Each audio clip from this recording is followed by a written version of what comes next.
Academic ఇంటలెక్చువల్ని కాదు, social యాక్టివిస్ట్లో యాక్టివిస్ట్ని.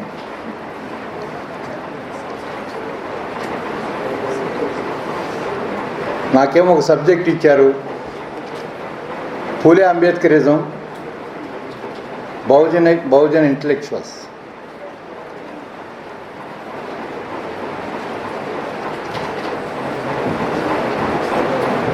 ఈ విషయాన్ని నాకు ఇచ్చిన టైం లోపల చెప్పడానికి ఒక ప్రయత్నం చేస్తాను. అయితే ఇప్పటిదాకా మాట్లాడిన వాళ్ళందరూ ఫ్లూయెంట్గా ఇంగ్లీష్లో మాట్లాడగలిగారు.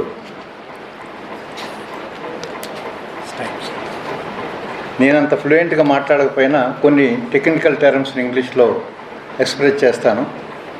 ఫ్రీగా నేను తెలుగులో మాట్లాడతాను. ఇప్పటి వరకు ఎంచుకున్న అంశాల మీద చెప్పిన విషయాలు ఎంతవరకు నేరుగా హిస్టారికల్ మెటీరియలిజం టచ్ చేసాయో నేను చెప్పలేను, కానీ అది టచ్ చేయాల్సినంతగా టచ్ చేయలేదేమోనని అనిపిస్తుంది నాకు. బహుశా ఆ అంశాలకు సంబంధించిన పరిమితి కావచ్చు. గోపీనాథ్ గారు స్టార్ట్ చేస్తూ హిస్టారికల్ మెటీరియలిజం మార్క్సిస్ట్ అవుట్లుక్తో ఏదైతే చెప్తున్నారో, హిస్టారికల్ మెటీరియలిజానికి ముందు డైలెక్టికల్ మెటీరియలిజం అనేది ఒక ఫిలసాఫికల్ కాన్సెప్ట్ ఉంది. డైలెక్టికల్ మెటీరియలిజం అనేది world outlook. Historical materialism it depends upon different countries and their cultures. Diversity is there.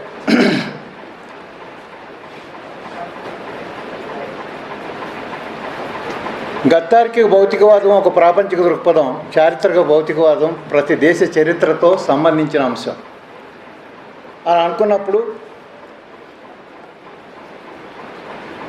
చారిత్రక భౌతికవాదం చరిత్రతో ముడిపడి ఉంది.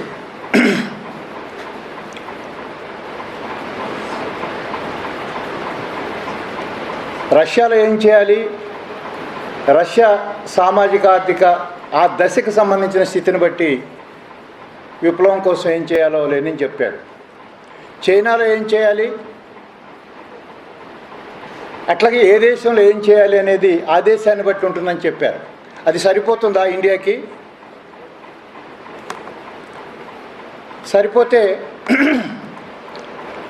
ఇండియన్ మార్క్సిస్టులు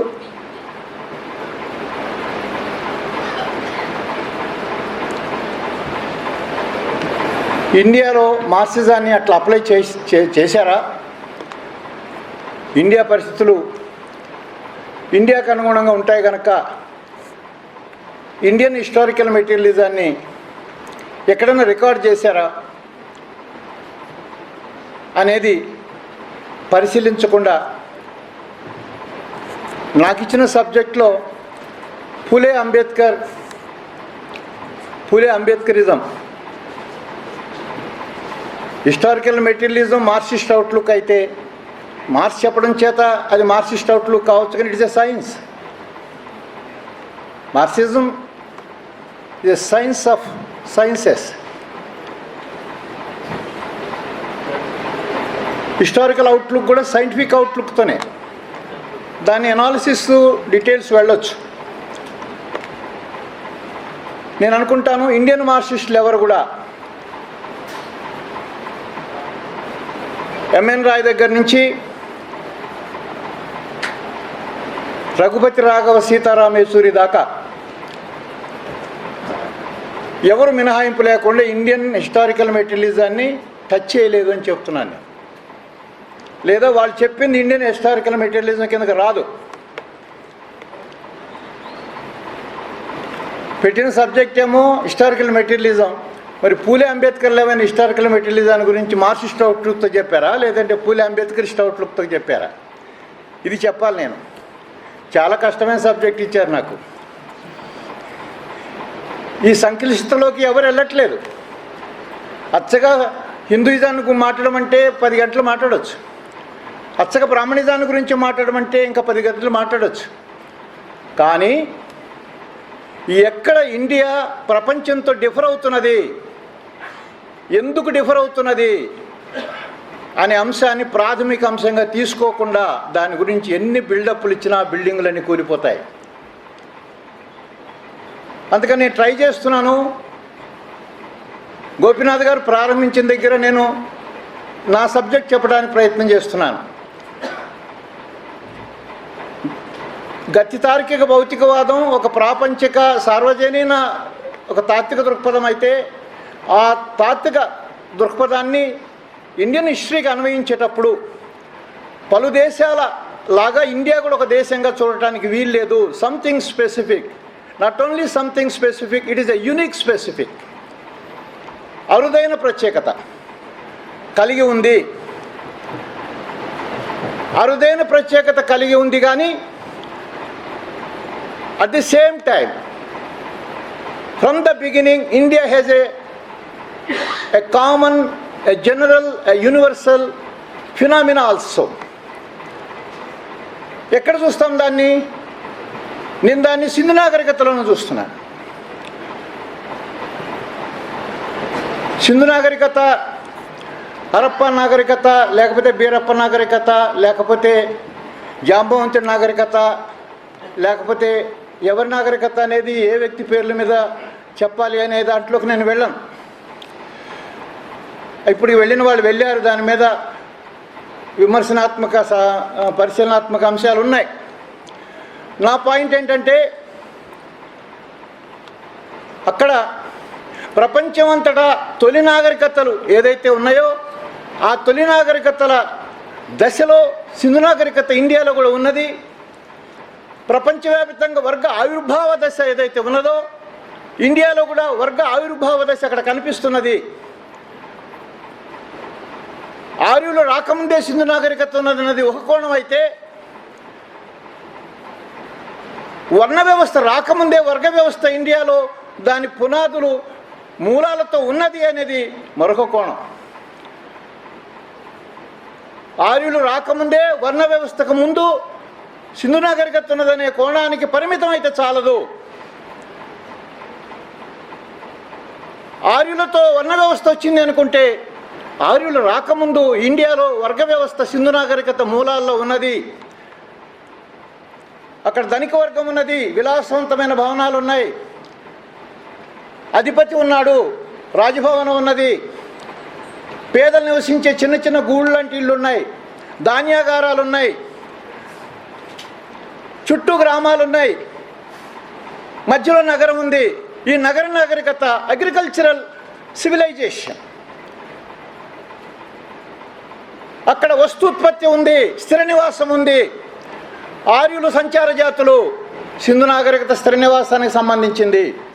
ఆర్యులు అనాగరికులు, సంచార జాతులతో పాటు అనాగరికులు ఆహార ఉత్పత్తి కాదు ఆహార సేకరణ దశలో ఉన్నారు. గొడ్లు కోసుకొని తినేటటువంటి యజ్ఞమాలోకంతో ఉన్నారు. అప్పటికే వ్యవసాయ ఉత్పత్తి చేసేటటువంటి స్థితిలో సింధు నాగరికత ఉంది. ఇది ఆహార ఉత్పత్తి నాగరికత, అది ఆహార సేకరణ అనాగరికత. ఈ అనాగరికత నాగరికత మధ్య కలయిక ఎలా జరిగింది, సంఘర్షణ ఎందుకు జరిగింది, ఎట్లా జరిగింది, వర్గ వ్యవస్థను వర్ణ వ్యవస్థగా మార్చడం ఎందుకు జరిగింది, ఎలా జరిగింది, ఈ లోతుపాతుల్లోకి అన్ని వెళ్ళటానికి గివెన్ టైంలో నాకు అవకాశం లేకపోవచ్చు. కానీ బేసిక్ పాయింట్స్, ముఖ్యమైన అంశాలని తడుముతూ నేను చెప్పదలుచుకుని చెప్తాను. ఇక్కడ మళ్ళీ నేను మొదటికి వస్తున్నాను. అదేమిటంటే, ప్రపంచంలో ఎక్కడా లేని వర్ణకుల బ్రాహ్మణీయ సామాజిక వ్యవస్థ ఇండియాలో మాత్రమే ఉందని చెప్పినటువంటి వాడు అంబేద్కర్ మాత్రమే. ప్రపంచంలో వర్ణకుల బ్రాహ్మణీయ సామాజిక వ్యవస్థ ఇండియాలో మాత్రమే ఉంది, ప్రపంచంలో ఎక్కడా లేదని చెప్పినటువంటి వాడు ఒక్క అంబేద్కర్ మాత్రమే. పూలే అంత స్ట్రెస్ చేయలేదు, కానీ దాదాపు అదే చెప్తాడు.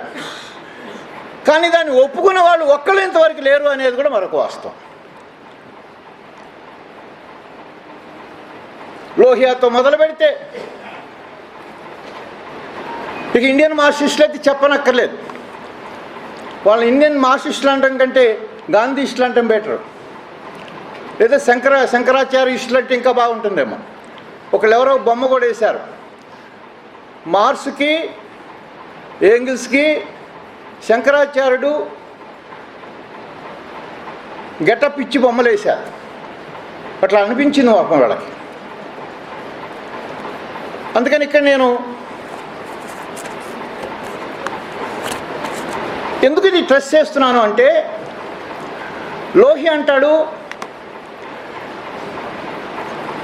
Caste is an immobile class, class is a mobile caste అంటాడు. ఏంటో ఇతర కాసు గందరగోళంగా ఉంటుంది అది.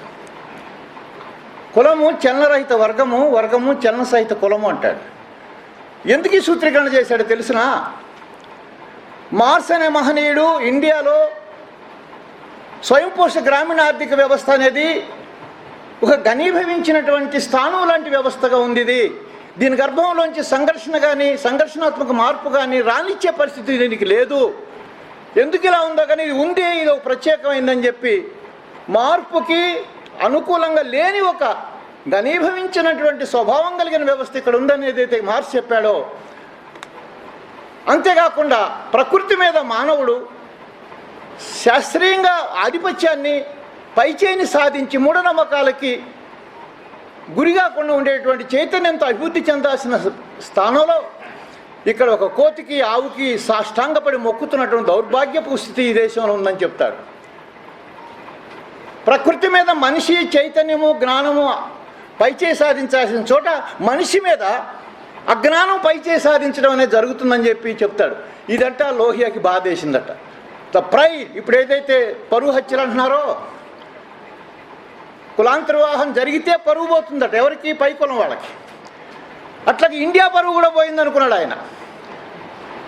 ఇండియా జాతీయ ఆకాంక్ష మొత్తం కులకాంక్షే. ఈ బ్రాహ్మణిజాన్ని కించెత్తు విమర్శించడం ఎవరు చేసినా కానీ బ్రాహ్మణిజం పరువు పోతే ఇండియా పరువు పోయినట్టే అనుకొని కులం ఇండియాలోనే కదా ప్రపంచం అంతా ఉందని చెప్పడం మొదలుపెట్టాడు ఆయన. ఎలా ఉందిరా బాబు అంటే, ఇంగ్లాండ్లో అమెరికాలో ఆర్థిక సంక్షోభం, ఆర్థిక మాంద్యం వచ్చింది కదా, ఆ ఆర్థిక మాంద్యం ఈజ్వల్ టు కులం అంటాడు. దీని ప్రకారం ప్రపంచం అంతా కులం ఉంది. కులం గురించి ఎంతో పాజిటివ్ చెప్పిన లోహియా మళ్ళీ కులం ప్రపంచం అంతటా ఉందంటాడు. ప్రపంచం అంతటా ఉన్నప్పుడు ఇండియాలో యూనిక్ ప్రత్యేకత లేదు అనే దగ్గరికి వస్తాం మనం. ఒక యాంగిల్. ఇక మా ట్రెడిషనల్ మార్క్సిస్ట్లో, మెకానికల్ మార్క్సిస్ట్లో, లేకపోతే ఏ మార్క్సిస్ట్లో ఏ పేరు చెప్పాలో నాకు తెలియదు, కానీ వాళ్ళతో అయితే ఒక పాపులర్ స్లోగన్ ఉంది. ఏ కులం వారైనా ఏ దేశం అందున్నా పేదలంతా ఒకటి, బాధలన్నీ ఒకటి. We don't consider countries and nationalities, we don't consider caste. అందుకని మిమ్మల్ని ఎవడు కన్సిడర్ చేయట్లేదు. అంతే కదా. ఇండియాలో కులం ఉందిరా బాబు అంటే వీ డోంట్ కన్సిడర్, అంటే we don't consider Indian Marxist as a Marxist. Marxism ప్రాథమిక సూత్రమే, ఉన్నది ఉన్నట్టు చెప్పు. మార్చకపోతే నీ వల్ల కాకపోతే పోయింది, కానీ ఉన్నది ఉన్నట్టు చెప్పు. The analysis of concrete conditions is the pre condition of Marxism. నువ్వు ఉన్నది చెప్పు. నేను ఎందుకు కొంచెం ఇటు అటు కొంతమందిని ప్రస్తావించి చెప్పాల్సి వస్తుందంటే, అంబేద్కర్ తప్ప మరొకళ్ళు ఎవరు కూడా ఈ దేశంలో మాత్రమే కులం ఉందని చెప్పిన వాళ్ళు అంబేద్కర్ మాత్రమే తప్ప మరొకళ్ళు ఎవరు లేరు అని, ఇది స్ట్రాంగ్ పాయింట్గా నేను నమ్ముతున్నాను. ఇది స్ట్రాంగ్ పాయింట్గా నేను అర్థం చేసుకుంటున్నాను. దీన్ని స్ట్రాంగ్ పాయింట్గా ఎస్టాబ్లిష్ చేసి ఎనలైజ్ చేసి ఇండియాలో మార్గదర్శకంగా అంబేద్కర్ ఆలోచన తీసుకెళ్లాలనుకుంటున్నాను. ఇంకొక మాటలో చెప్పాలి అంటే, ఇండియన్ మార్క్సిస్టులు హిస్టారికల్ మార్క్సిస్ట్ అవుట్లుక్తో చేయాల్సిన పనిని తను తాను మార్క్సిస్టుగా చెప్పుకొని నాన్ మార్క్సిస్ట్ అయిన అంబేద్కర్ చేశాడు అని చెప్తున్నాను. తీసుకోండి, అంతకు ఎంత సిగ్గుమాలిన పని అయినా కానీ తలోంచి తీసుకోండి ఈ లెసను. ఇండియాలో ఏమిటది? అంబేద్కర్కి సంక్షిప్త దృక్పథం సంక్షిప్త దృక్పథం ఉన్నది, నేరో అవుట్లుక్ ఉన్నది అంబేద్కర్ కాదు, కులానికి. ప్రపంచంలో ఎక్కడ లేని కులం ఇండియాలో ఉందని చెప్తున్నానే, ఆ కులం ఇండియాలో తప్ప ఎక్కడ లేనందువల్ల దానికి ఎచ్చులు ఎక్కువ. అదేమంటే విశ్వ హిందూ అంటాడు. విశ్వ హిందూ అంటే విశ్వవ్యాప్తంగా బాపనాలు పూజలకు వెళ్ళాల్సింది తప్ప ఇండియా నుంచి మైగ్రేట్ అయ్యి ఎక్కడ హిందూయిజాన్ని ఒక్కడు కూడా తీసుకోడు ప్రపంచంలో. తీసుకోవాలంటే ముందు కులం తీసుకోవాలి. కనుక చలన కాసు గీతలు ఎక్కువ అన్నట్టు సార్వజనీయ లక్ష్యం లేనటువంటి ఈ కులానికి అది విశ్వ గురువు అంటాడు. ఏం గురువు ఇది? విశ్వగురు ప్రపంచానికి తాత్వికతని నేర్పిందట. ఎవడన్నా ఆ మాటని అర్థం చేసుకుంటే వాంతి చేసుకుంటాడు. సంకుచితవాదాన్ని కప్పించుకోవడానికి వాళ్ళు మాట్లాడుతున్నారు సార్వజనీనవాదం. కానీ అంబేద్కర్ సంకుచితవాదిగా చెప్పట్లేదు, కులానికి సంకుచితవాదం ఉందని ఎక్స్పోజ్ చేస్తున్నాడు ఆయన. కనుక నేను ఇక్కడికి వస్తున్నప్పుడు ఒక విషయం చెప్పదలుచుకున్నానంటే,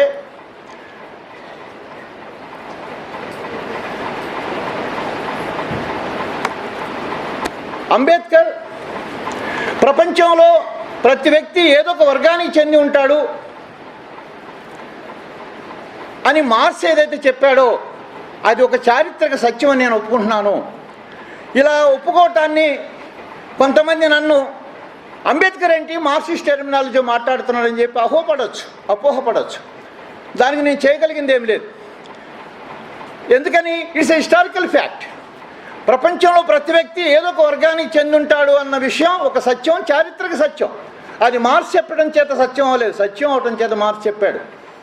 దాన్ని మార్క్స్ చెప్పాడు కనుక ఒప్పుకోవాల్సిన అవసరం లేదు. సత్యాన్ని సత్యంగా ఎవరైనా ఒప్పుకోవాలని చెప్తాడు. కానీ ప్రపంచంలో ప్రతి వ్యక్తి ఏదో ఒక వర్గానికి చెంది ఉంటాడు అనేటటువంటి విషయాన్ని ఇండియాకి అప్లై చేస్తే ఈ సార్వజనీన సూత్రానికి ఇండియా మినహాయింపు కాదు. Underline this sentence. India is not an exception to this world outlook of class system. Underline this line. ఎప్పుడైతే ఇండియా వర్గ వ్యవస్థకు అతీతమైంది కాదని అంబేద్కర్ చెప్పాడో, ఆయనకి ఇండియాలో వర్గ వ్యవస్థ ఉన్నది, కొనసాగుతున్నది అని తెలుసు. మరి అంబేద్కర్ రైట్స్ అని చెప్పుకునే వాళ్ళు ఇది మింగటానికి సిద్ధంగా ఉన్నారా? కొంతమంది అడుగుతారు, దళితులు బీసీలు ఎట్లా ఐక్యం కావాలి, బీసీలు ఎంబీసీలు ఎట్లా ఐక్యం కావాలి, సంచార జాతులు సంచారం లేని జాతులు ఎట్లా ఐక్యం కావాలి, స్త్రీ పురుషులు ఎట్లా ఐక్యం కావాలి, పేదల దళితులు ఎట్లా ఐక్యం కావాలి, పుల్లు సింహాలు ఎట్లా ఐక్యం కావాలి? ఇవి ప్రశ్నలా? ఐక్యతకి హాని చేస్తుంది ఏమిటో కనిపెట్టండి. ఐక్యతకి హాని చేస్తుంది బ్రాహ్మణిజం, కులం. స్టేటస్ కోయిస్టులుగా ఉండి ఎట్లా కుదురుతుంది ఇది? కనుక రెండు ముఖ్యమైన అంశాలు. ఒక అంశం, what is a comprehensive outlook of Brahminism, what is a functioning, and at the same time what is the relation between the cast and class. కులానికి వర్గానికి ఉన్న సంబంధం ఏమిటో మనం కాంక్రీట్గా అనలైజ్ చేసి అర్థం చేసుకోకుండా, అసలు కులం అనే వ్యవస్థలో ఉన్నటువంటి అంశాలు ఏంటో అర్థం చేసుకోకుండా, ఈ రెండు కలిసి కాంప్రహెన్సివ్గా అర్థం చేసుకోకుండా ఇది ఓవర్కమ్ కాలేము. అంబేద్కర్ అంటాడు, వర్గ వ్యవస్థ కూడా ఈ సమాజాన్ని ధనిక పేదని వర్గాలకు విభజిస్తుంది. అది ఒక వైరుధ్యం రీత్యా. కానీ నాగరిక సమాజంలో, వర్గ సమాజంలో ధనిక పేద వర్గ విభజనలో పేదలుగా ఉండేవాళ్ళు ఎవరైతే ఉన్నారో వాళ్ళు ధనికులకు వ్యతిరేకంగా ఐక్యం కావడానికి అది అవకాశం ఇస్తుంది. వేరేజ్ క్యాస్ట్ సిస్టమ్ పీడిత కులాలందరూ ఐక్యం కావడానికి అది అవకాశం లేదు. అంటరాని కుల పేదలకి, అంటరాని కులస్తులకి, దళితులకి, దళితేతరులైనటువంటి సవర్ణులకి మధ్య వాళ్ళని ఐక్యం చేయటానికి వీలు లేకుండా ఒక విభజన ఉంది. అందుకని కులం పీడితుల్ని అంతర్గతంగా ఇంటర్నల్గా విభజిస్తుంది అంటాడు. కనుక మనల్ని విభజించేది కులం. శత్రువుకి వ్యతిరేకంగా, శత్రువులకు వ్యతిరేకంగా మనల్ని ఐక్యం చేస్తూ మొత్తం సమాజాన్ని రెండు వర్గాలకు విభజించేదేమో వర్గం అంటాడు. అందుకని కుల వ్యవస్థను మార్చడం, వర్గ వ్యవస్థను మార్చడం కంటే రెట్టింపు కష్టం అని చెప్తాడు. ఇంతకంటే అనాలిసిస్ ఏం కావాలి? దీన్ని ముందు పెట్టుకొని మన సమస్యను పరిష్కరించుకోవచ్చు కదా. పరిష్కరించుకునేటప్పుడు దళితులు మా అంతరాని వాళ్ళ పట్ల మిగతా వాళ్ళందరూ కూడా సానుభూతిగా ఉండాలి, మీరు మార్పు తీసుకోవాలి, మీరే మారాలని మాట్లాడితే కుదరదు. మీ ఊరికి మా ఊరు ఎంత దూరమో మా ఊరికి మీ ఊరు అంతే దూరం. ఆ రెండింటి మధ్య అంటుకోని వాళ్ళు మిమ్మల్ని అంటరాని వాళ్ళుగా చూస్తున్నారు, మీరు చూడబడుతున్నారు. ఈ రెండింటి మధ్య కృత్రిమంగా క్రియేట్ చేసినటువంటి వైరుధ్యాన్ని, అది వర్ణ వ్యవస్థ తర్వాత వచ్చినటువంటి ఈ విభజనని ఎట్లా అర్థం చేసుకోవాలో తెలుసుకోకుండా